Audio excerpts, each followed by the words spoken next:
Alright everybody, welcome back to Jim Bob's Garden. Today, guess what we're going to do? We're going to pull down some pigeon peas. So now, what I did this year, last year I tried to let them grow. What I did this year is I let them basically freeze.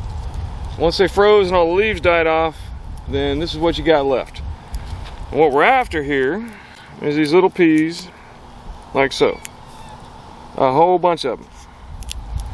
So you usually get 5 or 6 or a few more out of each pod.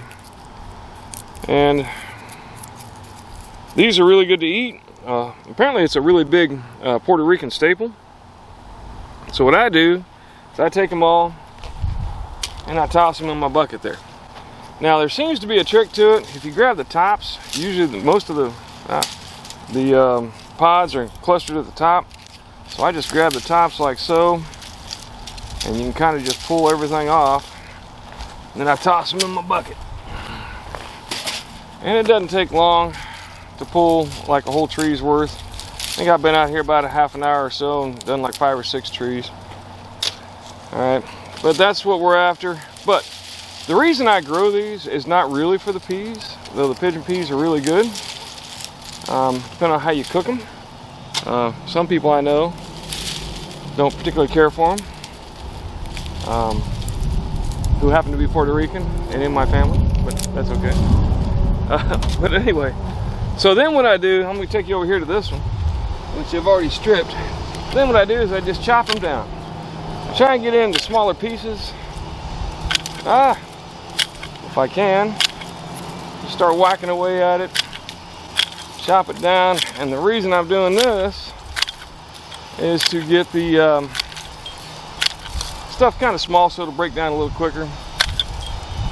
And then over the winter, what's left of the winter, this will hopefully break down to the point where it'll just rot into the soil. And how small you want to chop them, I mean, you can run it over with a lawnmower if you want, or whatever. So I just keep hacking away at it.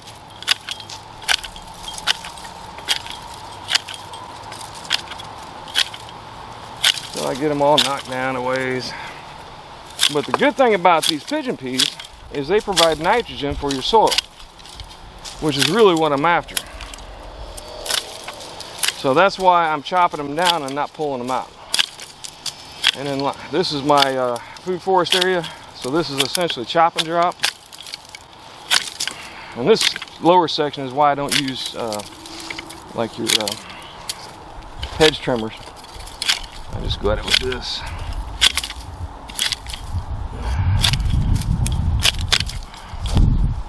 And then this will all eventually rot down and become compost.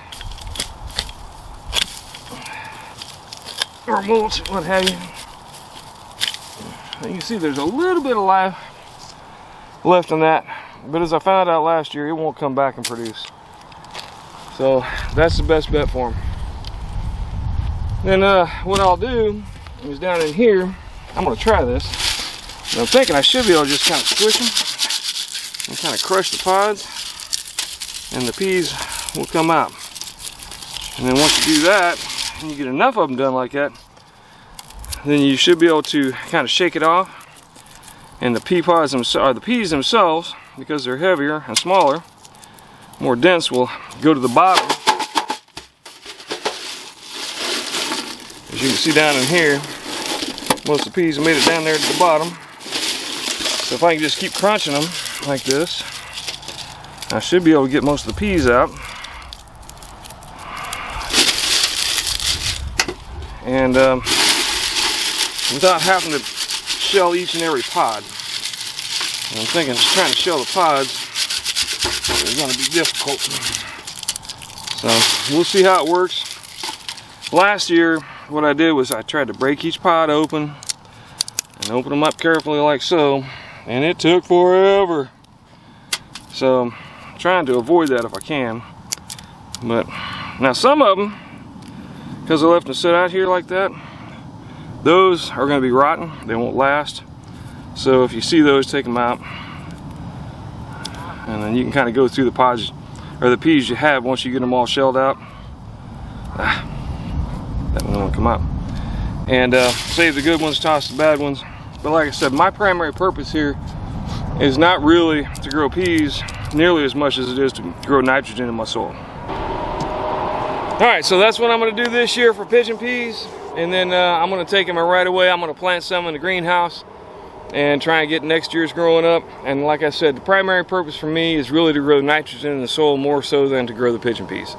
Alright, but, you know, I mean, every pea tends to come up as a tree, and you can plant a bunch of them now somewhere warm. They do not do freeze. They do not do freeze. So if it freezes, you're going to kill your tree. So if you're going to do it somewhere warm. And they'll be, you know, about yay tall or so by the time the last freeze comes around, and you'll be ready to put them out into the garden. All right, so thanks once again for stopping by. Like, subscribe, and let me know what you think.